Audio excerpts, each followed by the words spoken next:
So, Fear the Walking Dead Season 7, Episode 11 is out now. This episode is called Ofelia, of course named after Daniel's daughter who died in, I want to say, Season 3.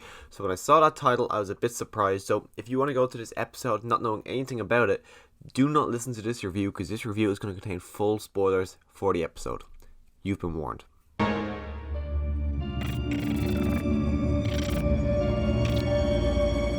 So this episode came out over a week ago and I've had stuff to do, but I haven't been so busy that I couldn't sit down and watch a 40-minute episode because I've been watching other things throughout the week. It's just always going, oh, will I watch episode 11? And then I immediately thought, no, honestly, I could not be bothered at all. Episode 9, 10, I thought were really bad episodes, really disappointing. So then the thought of sitting down and watching another episode of Fear, I just found to be so boring. I think there's so much better things I could watch than this, which is actually the first time I've ever experienced something like this with the Walking Dead universe. I'm always there day one, every episode, even World Beyond, that I thought was a terrible show. Besides the last 6 episodes of the entire show, I thought the show was a bad show. And when it came to watching these episodes, it's just, I was like, I just could not be bothered. And then later on in the week, I watched it Friday night. As I was going on, I think Thursday and then Friday day, I was hearing people saying that this is the best episode of Fear the Walking Dead ever. And I was thinking, that's a bit odd. And then I saw the title of the episode and I was thinking, please don't tell me they're going to, kind of retcon the death of Ofelia. From memory, she got bit and then she got shot in the head. I don't remember. It was season 3. I haven't watched season 3 since it aired. But I was thinking, please don't tell me they're going to retcon her death and bring Daniel's daughter back. But then, no.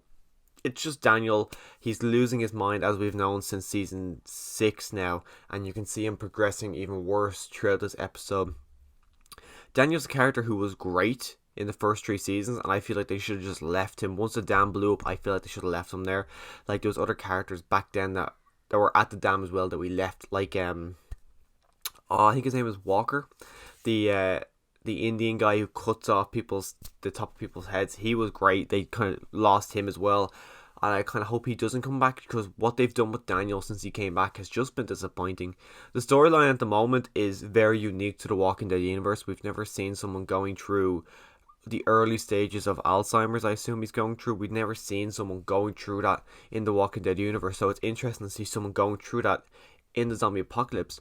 But Daniel's a character who was one of my favourite characters in the first early seasons because he's such a badass. In this episode, you do see him and he is still a badass, but it's really disappointing to see what his character has become. And of course that is what Alzheimer's is, so it can always take like a great man and just tear him down. And it's unique in that way of showing one of the most badass characters in the Walking Dead universe, but it is just disappointing that they chose Daniel to be the character that they followed. But we do follow Daniel in this episode, of course. We follow Luciana, who's a character I think should have died in season 5. The whole start of season 5 with the plane, and she gets badly injured there. I think she should have died there. She hasn't served a purpose in seasons for me. Even this episode here, she says she's lonely, and then I remembered, oh yeah, she did have a relationship with Nick, but she just feels she feels like she's just there because she's a recognizable face from the earlier seasons, because they don't have many before Morgan came in. Like literally it's Strand, Alicia, Luciana and Daniel. Of course Madison's come back, but I genuinely feel like Luciana is just there just because she's a recognizable face, because I've never liked her character, and even here didn't like her. You also have West, who West is a character. Is it West or West? I'm not really sure, but he's a character that is insanely forgettable. I actually forgot he was in the show until he showed up today. He's a nothing character. I simply just couldn't care less about what his character does or who he is or who he's with or what relationship he forms with people. I just do not care about it. But anyways, Morgan and the group are going off to Dwight because Dwight has found a big weapons hold, so they're going there to be able to take the tower off of Strand. As they're going there, Daniel and the group, because Daniel walked off because he was looking for his daughter, they go off and get captured by the hooded masked group that we saw in episode 9 with Alicia, part of Alicia's group, who are actually the remaining members of Teddy's group. I can't remember if that was discussed in a previous episode, but I was surprised to hear that. So they get captured, they get taken to their kind of camp, which is a really weird camp. It's just a bunch of boats kind of 15-20 feet in the air, and there's walkers all around the bottom. They were they just couldn't get rid of the walkers, so they just left them there. Looking at them like, is this seriously the best location you can find in the entirety of America? And it's baffling to me, even throughout this, like the main leader who, of course, got his hand bitten in episode 9. He has a stub now for a hand, but he's saying that we're all doomed. Those walkers are gonna get out. The only safe place is Strand's Tower, and I'm thinking, like, why don't they just leave Texas? I think they should have left Texas long ago. I think, like, when, of course, when the nuclear bomb hit off, of course, they couldn't leave straight away. But now they are all back together. They are all easily able to escape Texas, but for some reason, they are staying there. For some reason, they are living inside of the submarine, which was where the nuclear bomb was set off from. Are they staying there? So the fact that no one can set off the bombs again, doubtful, because they can just take the keys with them. So I don't understand why they're living pretty much at ground zero where the submarine. I don't understand why they're there, because every time they leave the air, they have to put masks on so they can't grow crops there. It's baffling to me. I don't understand why they have to take over Strand's Tower, because literally they could go anywhere. It even annoys me more with Morgan and Dwight, because they know Alexandria's out there. Alexandria's a safe zone. They could just take all of those people and go there. Of course, it's going to be a long journey. It's going to be a lot longer than going by yourself, but it's going to be a lot safer than going by yourself. Go to Alexandria. They would gladly take you in. Morgan left and he knew Rick was in charge of everything. He knew Rick would take anybody in. Well, to a certain extent, but he'd know that if Morgan's vouching for all these people, they are good people. So it just baffles me that they are struggling in Texas, having to walk around still wearing the radiation masks literally whenever they feel like it. Daniel, just like, a walker comes up and Daniel's immediate reaction is to take off his mask. It's like, okay, but we do see Daniel, he slits a guy's throat, and then Wes is getting tortured in a cage, being lured down to walkers. When he finds this out, Daniel tells him where the guns are, and then he puts the leader in that cage once he escapes, and then the leader's legs get destroyed, and of course he gets killed off. Episode ends up with, since the leader is dead, the entire community and group is all willing now to join up with Morgan and the group to help kill Strand. So now Morgan has a big army, because literally the episode, Dwight says, oh, we got all these guns. If only we had the soldiers to shoot it. And then a bunch of people come in. Wes has now joined Strand's group, but presumably he's going to join Strand's group. You see him at the end. He picks up the phone. He says he wants to join Strand's group. He has information on how to keep his tower going, because he says to Luciana he's sick of watching Alicia and Strand being at each other's throats. So instead of being on Alicia's side, he's joining Strand's side for some reason. Luciana is now using Daniel's illness to get inside the tower. It's just truly baffling. If I was Wes, the only attachment he really has is a handful of people, and since they're the people he wants to get away from, just leave. You were on your own for a while. You were fine on your own for a while. Just go off. You can find another community.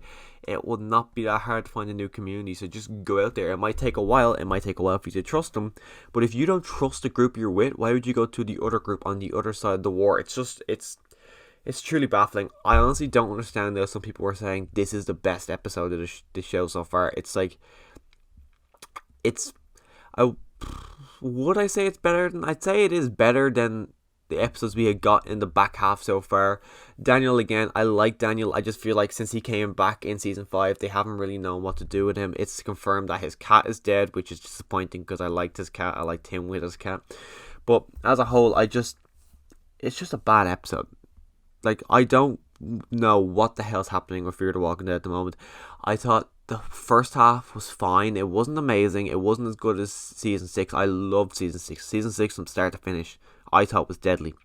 And then season 7, I thought, okay, maybe they're just building somewhere. Literally everywhere around them has been destroyed. They slowly have to regroup and build up.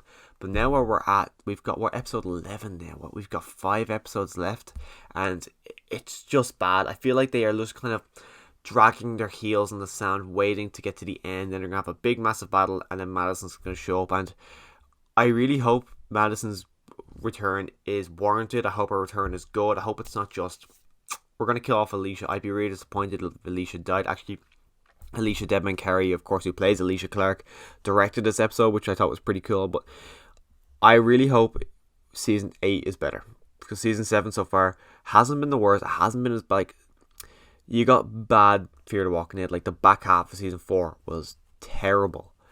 And I wouldn't say it's on that level of badness, but it's still not good. Morgan, so far this back half, he's not there. Like, we've seen him, I think, at the end of episode 9 and the end of this episode. I don't even remember if we saw him in last week's episode, but honestly, it's just very, very disappointing so far this season. Hopefully, episode 12 can turn around. It looks decent. It looks like in the trailer, it's little Momo, I think it's called, the baby version of Morgan, the kid.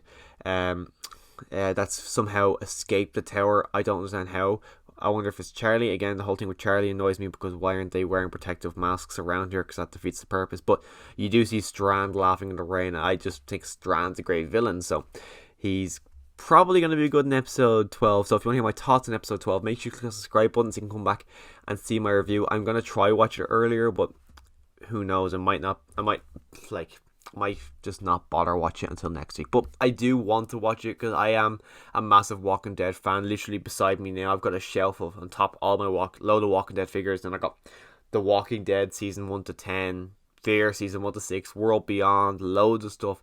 I'm just a massive fan of The Walking Dead. So when I get bad Walking Dead, it's just disappointing. So hopefully episode 12 can bring this show back on track and give us something, because we feel like we're not working towards anything at the moment. You know, we're going towards war, but the 3 episodes we've got just feel like they're just kind of making it up as they go along, because it just feels like, what is the point in any of these episodes? Why are they doing it? It's a head scratcher. I really don't know. But again, if you want to hear my thoughts on episode 12, click that subscribe button, and as always, thanks for watching.